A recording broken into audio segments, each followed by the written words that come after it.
ప్రజలకు ఆశ పెట్టి మోసం చేయడం సీఎం రేవంత్ రెడ్డికి అలవాటుగా మారిందని మాజీ మంత్రి తన్నీరు హరీష్ రావు మండిపడ్డారు. సిద్దిపేట జిల్లా కలెక్టర్ కార్యాలయంలో స్వయం సహాయక సంఘాల వడ్డీ లేని రుణాల పంపిణీ కార్యక్రమంలో ఆయన పాల్గొన్నారు. మాజీ సీఎం కేసీఆర్ పండుగకి సంక్షేమ పథకాలు ఇస్తే నేటి సీఎం రేవంత్ రెడ్డి ఓట్లకు సంక్షేమ పథకాలు ఇస్తున్నారని ఎద్దేవా చేశారు. మాజీ సీఎం కేసీఆర్ ప్రతి బతుకమ్మకి 18 ఏళ్ల నిండిన మహిళలందరికీ 1,30,000 మహిళలకు చీరలు అందించినట్లు గుర్తు చేశారు. మన తెలంగాణ రాష్ట్రంలో అప్పుడు కేసీఆర్ గారు ఉన్నప్పుడు బతుకమ్మ దసరా పండుగప్పుడు 1,30,00,000 మందికి చీరలు వచ్చేది.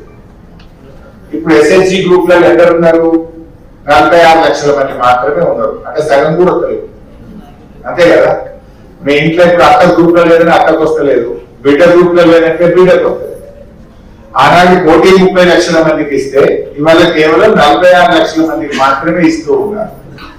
నిజంగా ఇచ్చేది ఉంటే 2 పండుగలు 2 బతుకమ్మలు ఇచ్చినా బాగుంది, లేదు అందరికి ఇచ్చినా బాగుంది.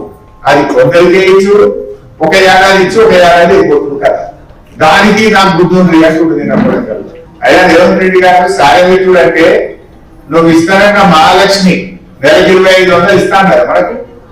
2 ఏళ్ళు అయింది. 2 ఏళ్ళు అంటే ఎంత అవుతుంది? 60,000 రూపాయలు. నిజంగా చీరతోని నువ్వు ఇస్తానన్న 60,000 కూడా ఇస్తే అప్పుడు సాలరీ పెట్టినాను. 60,000 ఇచ్చినాక సాలరీ పెట్టినట్టు అయితే తప్ప నువ్వు సగం మంది ఆడవాళ్ళకి ఇచ్చి 2 ఏళ్ళది ఒకటే ఇచ్చి ఆ ఒక్క చీరకు సాలరీ పెట్టినట్టే ఎవరి చెవులు పువ్వు పెట్టుకుంటూ అర్థం చేసుకోవాల్సిన అవసరం.